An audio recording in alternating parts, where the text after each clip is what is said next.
Nilikha niya ang langit at lupa, nilikha niya ang araw at buwan, nilikha niya ang mga isda't ibon, mga gubat at karagatan.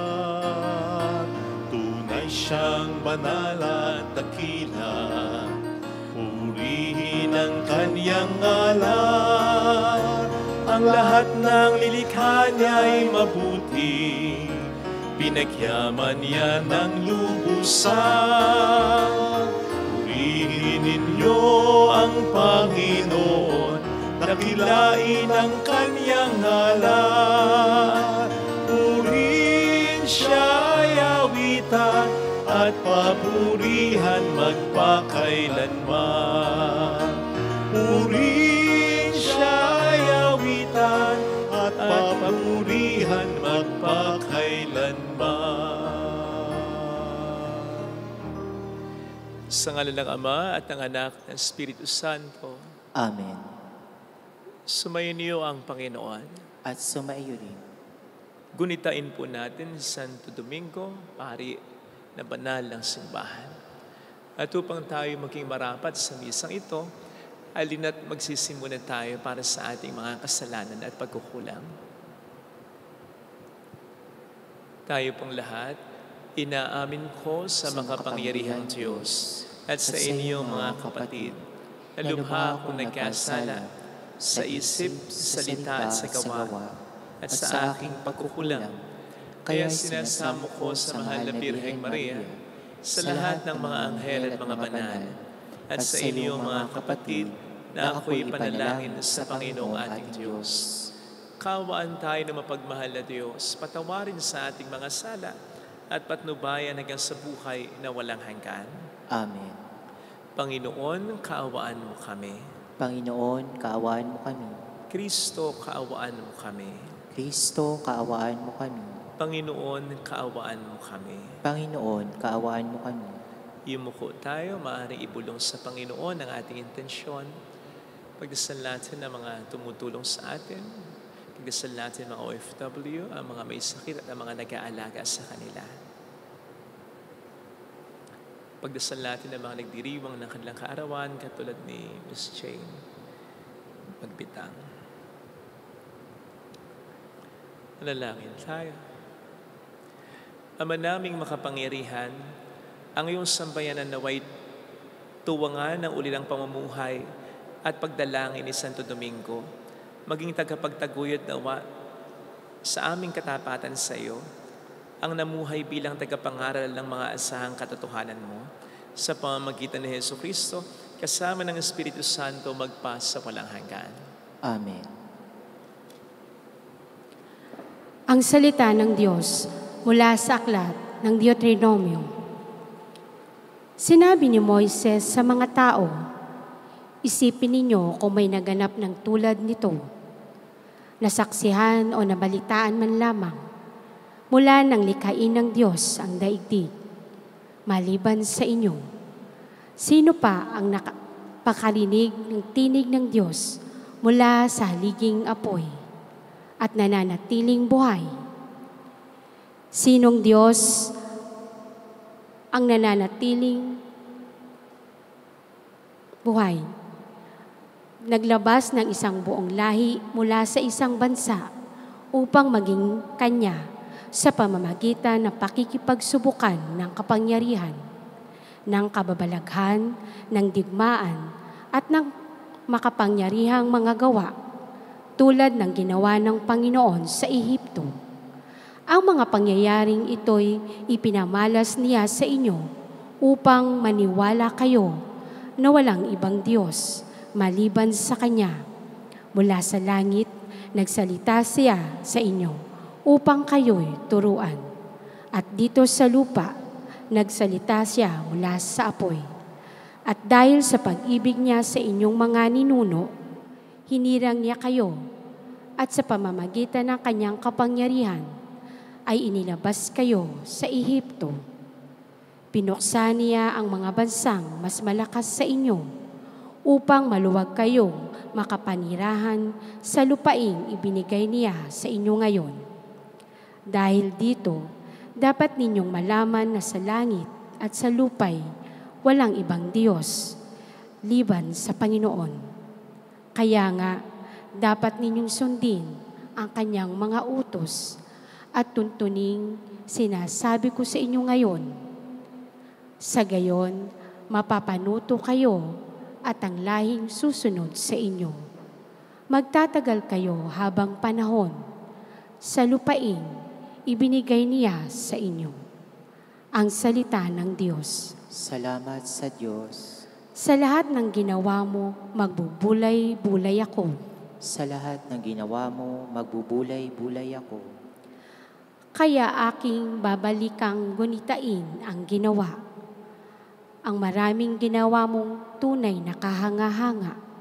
Sa lahat ng ginawa mo, ako'y magbubulay-bulay. Magbubulay-bulay ako sa diwa ko at isipan. Sa lahat ng ginawa mo, magbubulay-bulay ako. Ang daan mo, Panginoon, ay tunay na daang banal, at wala nang ibang Diyos na sa iyo'y ipapantay. Ikaw ang Diyos na ang gaway tunay na kahanga-hanga. Iyang kadakilaan mo'y nahayag na sa nilikha. Sa lahat ng ginawa mo, magbubulay-bulay ako. Dahilan sa iyong lakas, mga hirang mo'y tinubos. Ang lahat ng mga angkan ni Jose at ni Jacob. Ikaw, O Diyos, ang nanguna sa bayan mong parang kawan.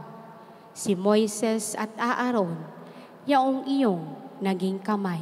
Sa lahat ng ginawa mo, magbubulay-bulay ako.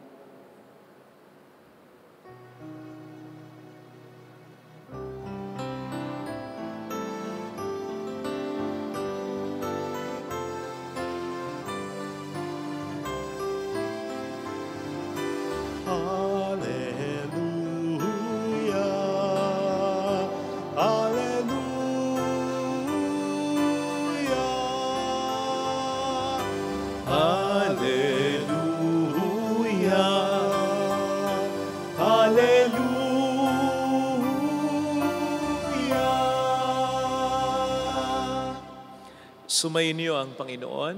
At sumayo rin. Ang mabuting balita po ng ating Panginoon ayon kay San Mateo. Papuri sa iyo, Panginoon. Noong panahong iyon, sinabi ni Jesus sa kaniyang mga alagad, "Kung ibig ninyo mang sumunod sa akin, limutin niya ang ukol sa kanyang sarili, pasanin ang kanyang krus at sumunod sa akin. Ang nag-aahangad na magligtas ng kanyang buhay ay siyang mawawalan nito. Ngunit ang mag-alay ng kanyang buhay alang-alang sa akin ay siyang magkakamit noon." Ano nga ang mapapala ng isang tao, makamtan man niya ang buong daigdig, kung ang katumbas naman nito'y ang kanyang buhay? Anong maibabayad ng tao para mabalik sa kaniya ang kanyang buhay? Sapagkat darating ang anak ng tao na taglay ang dakilang kapangyarihan ng kaniyang ama at kasama ang kanyang mga anghel. Sa panahong iyo'y gagantihin niya ang bawat tao ayon sa kaniyang ginawa. Sinasabi ko sa inyo, may ilan sa inyo rito na hindi mamamatay hanggat hindi nila nakikita ang anak ng tao na pumaparito bilang hari. Mga kapatid, ang mabuting balita ng Panginoon. Pinupuri ka namin, Panginoong Kristo. Welcome sa Our Lady of Lasalet, Quasay Parish, kung saan ayos lang pong umiyak at samahan tayo ng mahal na ina sa pag-iyak at sa pagdarasal upang maging maayos ang lahat. Ang kamatayan po ay isa sa mga katotohanan ng buhay na hindi natin matatakasan.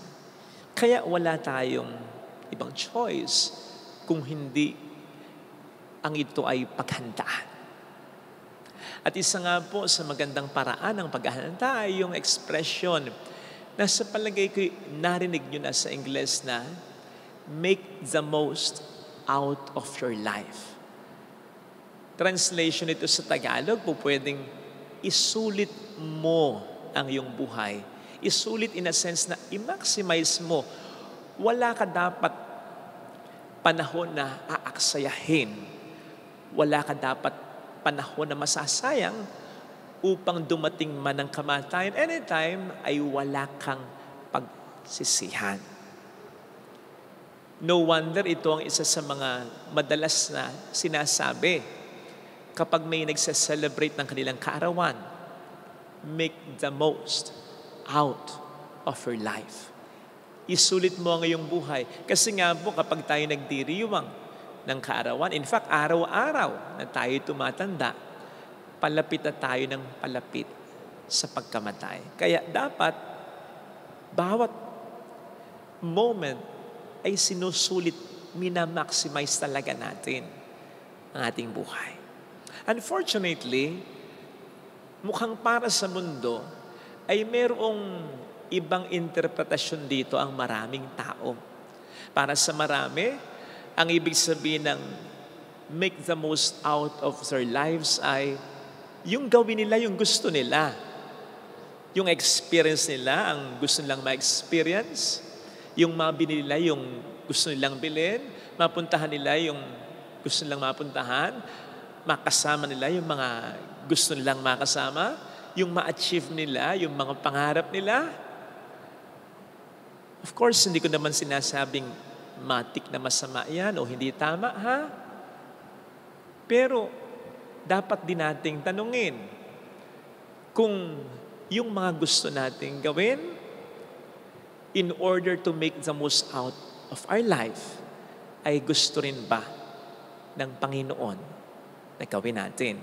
Don't get it wrong. Definitely, gustong-gusto ng Diyos that we make the most out of our life. Walang ibang pinakamagiging masaya para sa atin kapag ang buhay natin ay naging fulfilled, kundi ang Diyos na nagbigay sa atin ng buhay na ito. Kaya lang, let us make the most out of our life sa paraan niya, hindi sa paraan natin. Kasi isipin po ninyo, if ever, feeling natin, we made the most out of our life, pero sa paraan natin, sa gusto natin, at hindi sa paraan at sa gusto ng Diyos. So much so, na sa tingin ng Diyos, we wasted our life. Hindi natin sinulit, sinayang pa natin sa mga walang kwentang bagay o sa mga hindi mahalagang bagay. Anong magiging sense ng mga achievements natin? Ng mga beautiful experiences natin? Will they be worth it? Kung sa tingin ng Diyos, ang buhay natin ay hindi natin naisulit. Natatandaan nyo naman po siguro yung ebanghelyo nung nakaraang linggo tungkol sa talinghaga ng mayaman na hangal, the parable of the rich fool. O hindi ba by worldly standards, sa standard niya at maaaring sa standard ng iba, mula noon hanggang ngayon at sa mga susunod pang panahon, he made the most out of his life kasi ang dami niyang pera. Ang dami niyang ani. Ang dami niyang kita. Kaya nga sabi niya, matutulog na lang siya, mamahinga, magre-relax, magsasaya, iinom at kakain. Magwawalwal na lamang siya. Pero anong sabi ng Diyos sa kanya? Hangal. Fool. At yun ay sa kabila ng sa tingin niya o sa tingin din ng iba, ay sulit niya ang buhay niya. Ang panginingin ng Diyos sa kanya, mahirap lang. Aba, kahit na feeling niya o sa tingin ng iba, mayaman siya. By the way, hindi lang ito tungkol sa pera, tungkol din ito sa ibang mga mabubuting bagay din naman. Halimbawa, pagkakaroon ng iginagalang, tinitingalang pangalan. Pagkakaroon ng magandang negosyo. Pagkakaroon ng magandang karir, mabungang ministeryo. Pagkakaroon ng masayang pamilya. Papaano kung hindi lamang ito ang gusto ng Diyos na marating ma-achieve ng ating buhay? Papaano kung meron pa siyang ibang mga gusto at plano para sa atin na hindi natin ginawa, na hindi natin na-achieve? Oo, po pwede tayong mamatay ng feeling natin we have made the most out of our life, only to be told by God when we come face to face with Him that we did not. Sapagkat may mga gusto siya, may kalooban siya na hindi natin ginawa talaga. Sayang lang ang buhay natin pag nagkaganon. Gaano man ito kasulit sa pananaw natin. Kapag mayroon nga pong mga self-made men, women, o yung mga taong marami nang na-achieve sa buhay, ang magsasabi ng ganito, wala na akong mahiling pa. I really wonder kung ang Diyos ay wala nang hinihiling pa sa kanila. I really wonder kung sa lahat ng mga achievements nila, ilan doon ang talagang plano at gusto ng Diyos na ma-achieve nila. Tandaan po natin na pagharap natin sa Panginoon, hindi niya sasabihin sa atin, wow, sikat na sikat ka sa lupa. Wow, ang tataas ng posisyon na hinawakan mo. Kilalang kilala ka. Tuwan-tuwa ang maraming tao sa iyo. Achiever ka, ang dami mong awards, etc. Ang ganda ng pamilya mo, etc. Hindi yun ang sasabihin ng Diyos sa atin. Ang sasabihin ng Diyos sa atin ay, well done, good and faithful servant. If ever tayo mapupunta ng kalangitan. Which basically means, yung mga mapupunta ng langit, ay yung naisulit na maximize ang kanilang buhay ayon sa gusto ng Diyos. Ayon sa paraan ng Diyos. Sila yung mga sumunod at finulfill, hindi basta ang gusto nila, kundi ang gusto ng Diyos para sa kanila. Yun ang buhay na sulit at lubos. Buhay na magpapatuloy hanggang langit at hindi basta dito lamang sa lupa matatapos. And obviously, evidently, in today's gospel reading, according to Jesus, it's a life of sacrifice. Ito ay buhay na may pagsasakripisyo para sa Diyos at para sa tao. Sapagkat ang buhay na sulit at lubos ay parang buhay ng kandila na habang nagbibigay ng liwanag sa iba, ay unti-unting naupos. Kinakailangang totally maupos ng kandila upang talagang ma-achieve niya ang kanyang purpose ng lubos-lubos. Katulad na naging buhay ng ating Panginoong Jesus. So basically, hindi ito buhay na pabonggahan, kundi pabungahan. Hindi ito buhay na pahabaan, kundi palaliman ng kahulugan. Hindi ito buhay na pasayahan lang, kundi buhay na may katuturan, may kabuluhan. At hindi ito precisely buhay na tungkol sa mga nakuha na achieve natin, kundi more on tungkol sa mga bagay na naibigay natin in order to make the most out of our life sa buhay na ito na ipinagkaloob ng Diyos sa atin. Kaya sana, lagi tayong magdasal, lagi tayong magnilay, araw-araw. Gawin natin araw-araw para mas madali nating ma-scrutinize, ma-examine ang ating naging buhay sa isang araw. Isa-isahin natin, lalong-lalo na yung mga obvious nating ginawa na nagkaroon ng impact sa iba. Sa palagay ba natin, ito ang gusto ng Diyos na ginawa natin? Yung takbo ba ng buhay natin ngayon? Gaano man ito kasaya, Gaano man ito kabongga?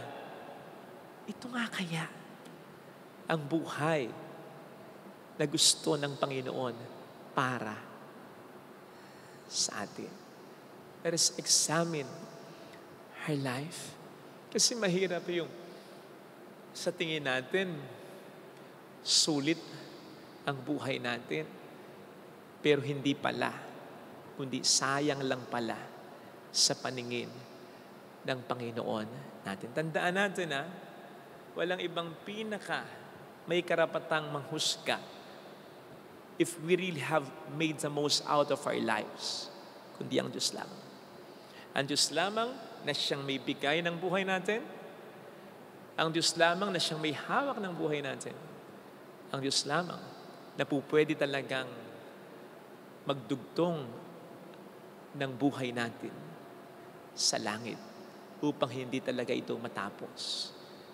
Upang ito'y totoong malubos. Ang kalubusan, ang kasulitan ng buhay natin, hindi dito dapat sa lupa magtapos. Ito ay dapat magpatuloy sa langit sapagkat iyon ang tunay nating buhay. Yun ang tunay nating tahanan. Iyon ang tunay na magbibigay sa buhay natin ng kasulitan at kalubusan. Diyos, sanang hilingin nating biyaya sa ating banal na pagdiriwang. Lagay natin ang ating kanang kamay sa tapat ng ating puso.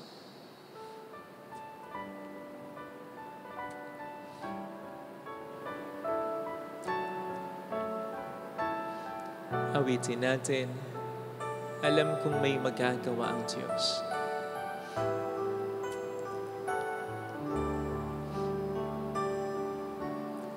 Alam kong may magagawa ang Diyos. Alam kong may magagawa ang Diyos. Alam kong may magagawa ang Diyos.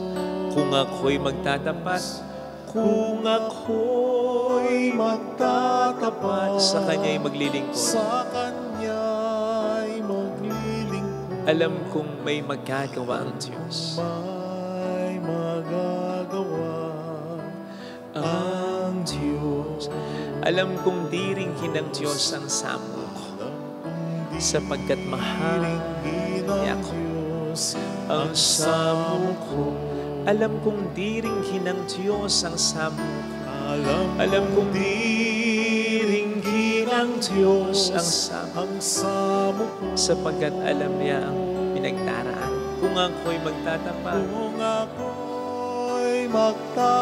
sa Kanya'y maglilingkod. Alam kong diringgin ng Diyos ang samo ko.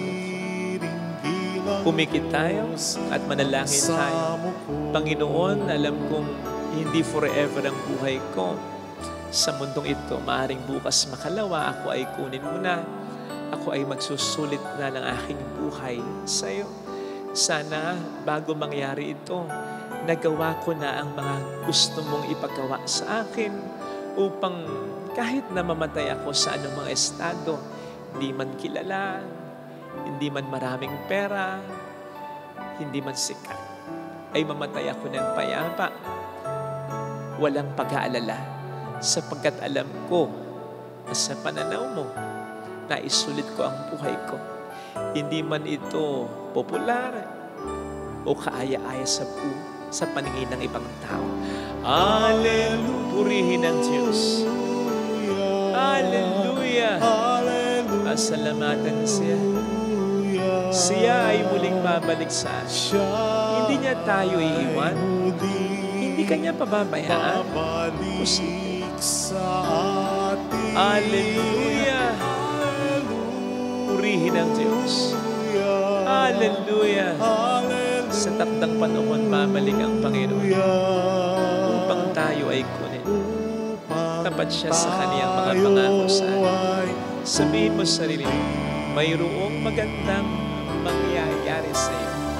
Higit pa sa inaasahan. Sapagkat mahal ka ng Diyos, silang pakatatandaan. Kung lalapit ka kay Jesus, maaaring matagal, maaaring maging mahirap, pero magiging maayos pa rin ang lahat.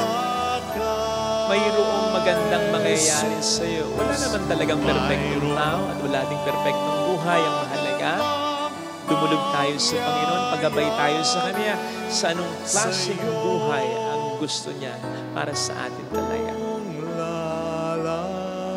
Siya ang ating pakinggan, hindi ang ating sarili, hindi ang sino man. Sapagkat siya ang pinaka-nakakaalam ng magbibigay sa ating buhay ng kahulugan. Papuri sa Ama, sa Anak, sa Espiritu Santo. Kapara na sa unang-una, ngayon magpakailanman at magpasawalang hanggan. Amen. Pag-aalay.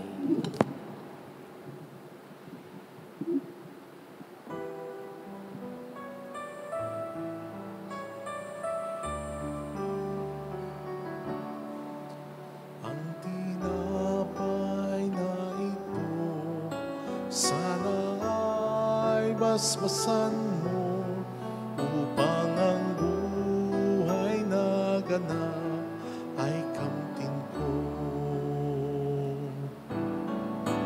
O Diyos, narito ang tanging alay ko at sa kamay mo inihandog ko alak at tinapay aming pinagpaguran maging aming buhay tanging sa'yo lamang.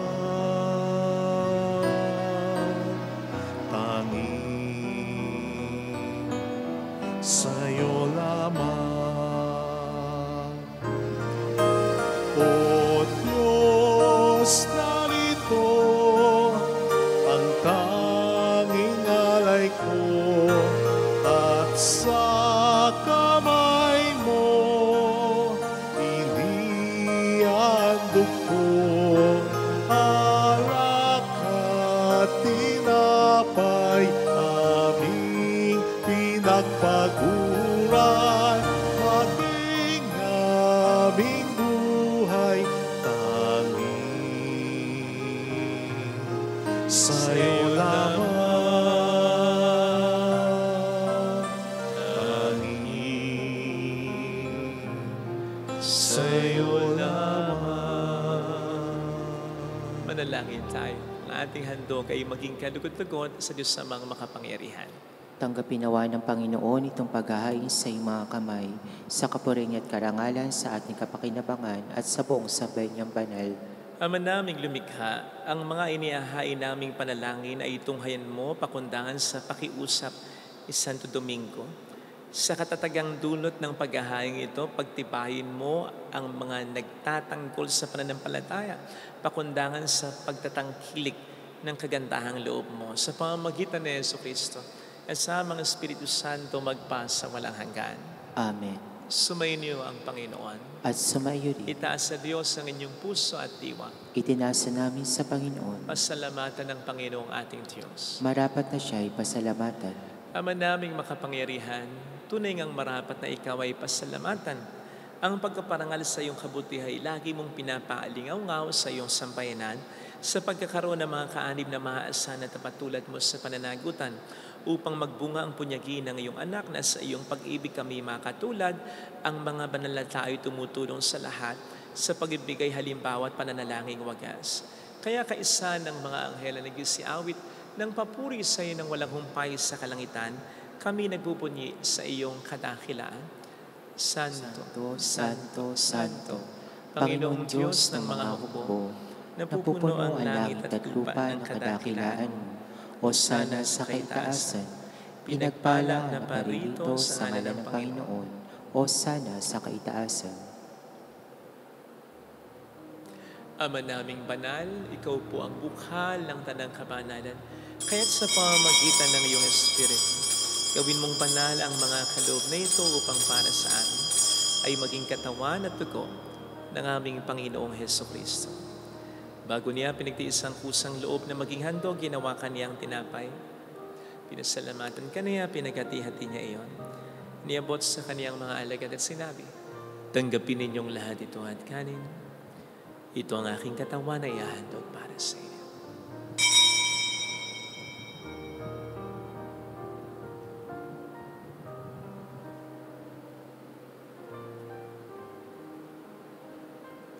Ngayon din naman nang matapos ang hapunan, hinawakan niya ang kalis.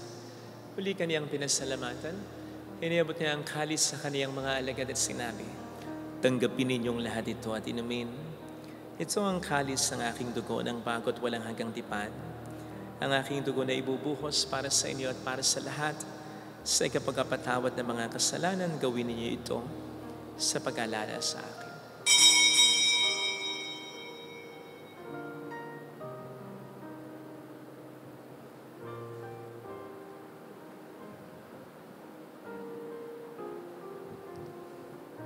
Ipagbunyi natin ang misteryo ng ating pananampalataya. Si Kristo'y namatay, si Kristo'y nabuhay, si Kristo'y babalik sa wakas ng panahon. Ama, ginagawa namin ngayon ang pag-alaala sa pagkamatay at muling pagkabuhay ng iyong anak, kaya iniaalay namin sa iyong tinapay ng buhay at ang kalis ng kaligtasan.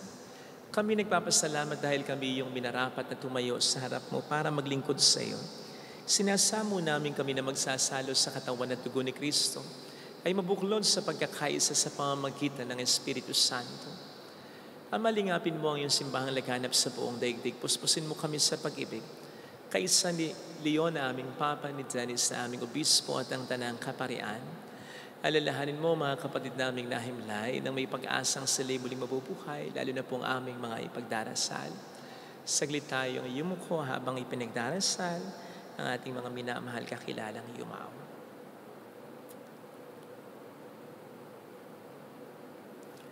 Kaawaan mo sila at patuloyin sa iyong kaliwanagan. Kaawaan mo at pagkingtapatin kaming lahat na makasalo sa iyong buhay na walang wakas. Kaysa ang mahal na Birhen ng Lazaret, ang ina ng Diyos, isanusay ang kabiyak ng kanyang puso, lahat ng mga banal tulad ni Santo Domingo, na namuhay dito sa daigdig ng kalugod-lugod sa iyo, may pagdiwang nawa namin ang pagpupuri sa ikararangal mo sa pamamagitan ng iyong anak at sa aming Panginoong Hesukristo. Sa pamagitan ni Kristo, kasama niya at sa Kanya, ang lahat ng parangal papuri ay sa iyo, Diyos amang makapangyarihan, kasamang Espiritu Santo, magpasawalang hanggan.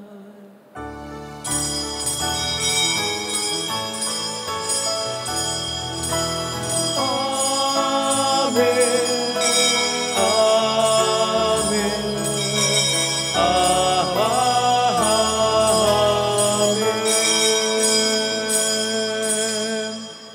Tumawag tayo sa ating Ama.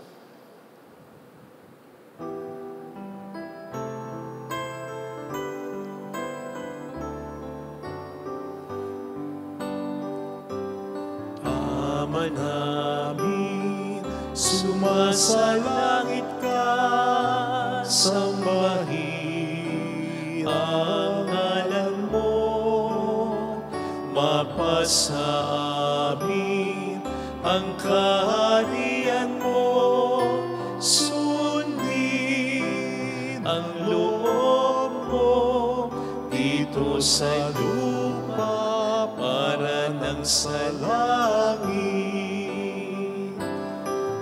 Bigyan mo kami ngayon ng aming kakanin sa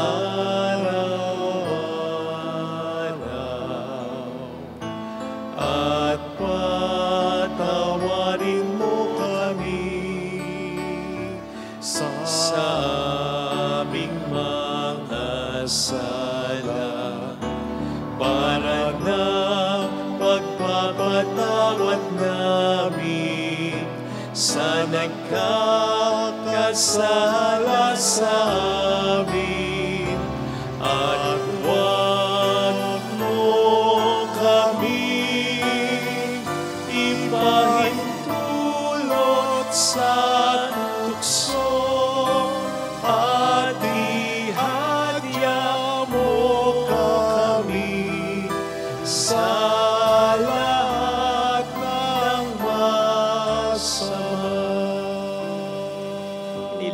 kami adya sa lahat ng masama, pagkalooban ng kapayapaan araw-araw, iligtas sa kasalanan sa kapahamakan sa mga seryosong karamdaman samantalang aming pinaghahandaan ang dakilang araw ng pagpapahayag ng tagapagligtas namin sa Heso Kristo. Sapagkat iyong kaharian, ang kapangyarihan at ang kapurian magpakailanman. Amen. Panginoong Heso Kristo, sinabi mo noon, sinasabi mo rin sa amin ngayon, kapayapaan ang iniiwan ko sa inyo, ang aking kapayapaan ang binibigay ko.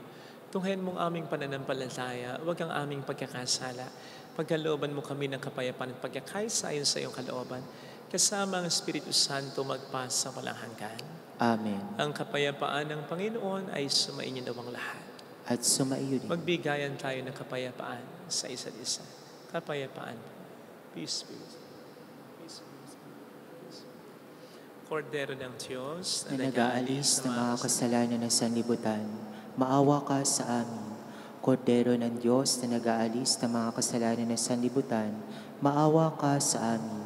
Kordero ng Diyos na nag-aalis ng mga kasalanan ng sanlibutan, ipagkaloob mo sa amin ng kapayapaan.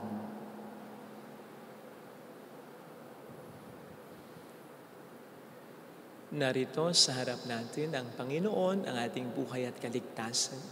Mapalad tayong inaanyayahan. Panginoon, hindi ako karapat-dapat na magpatuloy sa iyo, ngunit sa isang salita mo lamang ay gagaling na ako.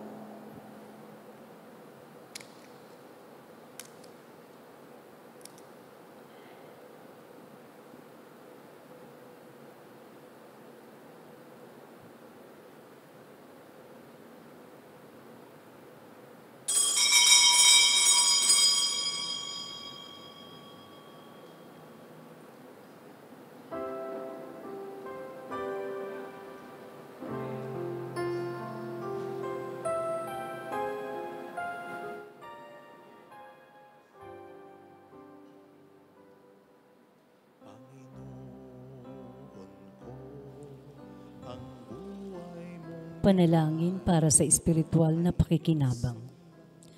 Panginoong Hesus, ako ay naniniwala na ikaw ay nasa kabanal-banalang sakramento. Iniibig kita ng higit sa lahat at ninanasa kong tanggapin ka sa aking kaluluwa. Sapagkat sa mga sandaling ito, hindi kita matatanggap sa sakramento.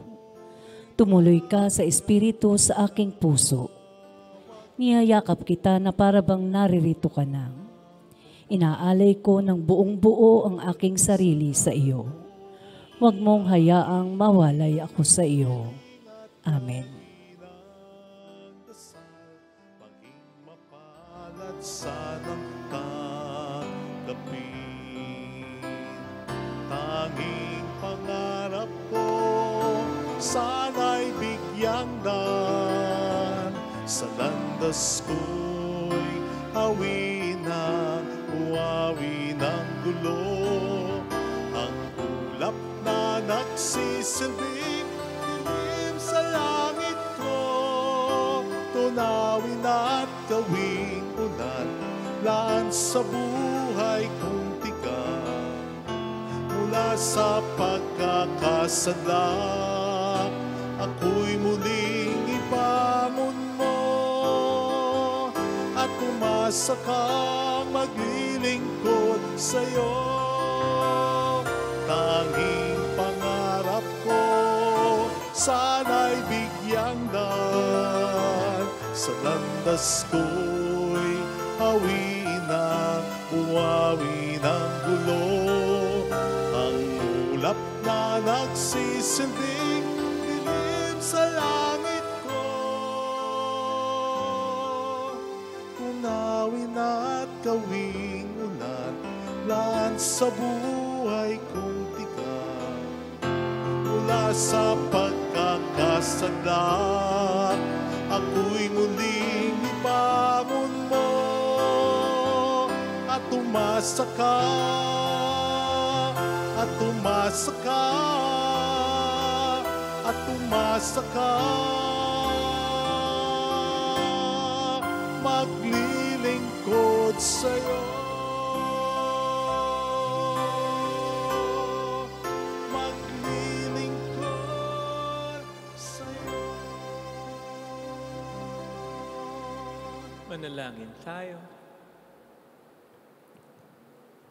Ama naming mapagmahal, ang lakas na dulot ng piging mong banal ngayong ginugunita ni Santo Domingo ay lubusan nawang pakinabangan ng iyong sambayanan na napanariwa at napamunga sa kanyang pangangaral at naway matulungan ng kanyang pagdarasal sa pamamagitan ni Jesucristo kasama ng Espiritu Santo magpasa walang hanggan. Amen. Holy God, Holy Mighty One, Holy Immortal One. Have mercy on us and on the whole world. Holy God, Holy Mighty One, Holy Immortal One. Have mercy on us and on the whole world. Holy God, Holy Mighty One, Holy Immortal One. Have mercy on us and on the whole world. Jesus, King of Mercy, We trust in you. alalahanin, Alalahanin, O mahal na Birhen ng Nazaret, ina ng pag-asa, ikaw ang nagpapaalala sa amin magbalik loob sa Ama. Ito ang nagpapatunay na ang kagandahang loob mo'y nananatiling pusilak sa pag-aaruga mo sa amin, tungkulin mo'y tinupad. Sa paanan ni Kristo'y pinuri mo kami mga tunay mong anak. Kaya ninais mo ni isa'y huwag mapahamak. Maging sa walang tigil na panalangin, pati luhay pumatak. Huwag nawang mawala na sa isay ang iyong paghihirap. Hiling nawa namin sa iyo, o aming inang liyag, na matapos sa bakibakan namin sa mundong ito at sa pananatili namin tapat kay Kristo, sa kapurian mo'y makibahagi kaming ganap, upang kung nasaan ka ngayon ay maparoon din kaming lahat, at ang kaganapan ng kaluwalhatian ng Diyos Amay tuluyang matupad siya nawa. mahal na Birhen ng Nazaret, tagapagkasundo ng mga makasalanan. Ipanalangin mong walang patid kami mga dumudulog sa iyo. Maraming salamat po sa inyong pakikiisa at sa mga tulong na pinipigay po ninyo, nagiging dahilan para makatulong din po tayo sa iba. Marami pong salamat. Sumayin niyo ang Panginoon. At sumaiyo rin. Pagpalain din kayo kasama ang ating pamilya na mapagmahal na Diyos, ng Ama at ng Anak at ng Espiritu Santo. Amen. Pumayo tayo sa pag-ibig ni Kristo. Salamat sa Diyos. Salamat.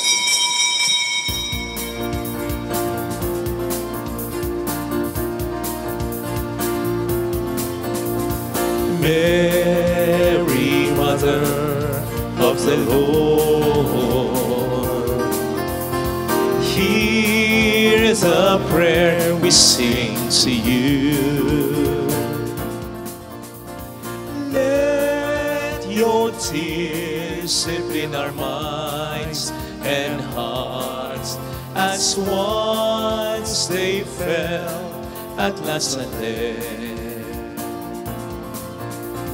Tell your people how to live again. Tell your people how to sing again. Tell your people how to dance again. Tell your people how to pray again. Mary, Mother of the Lord, here's a prayer we sing to you.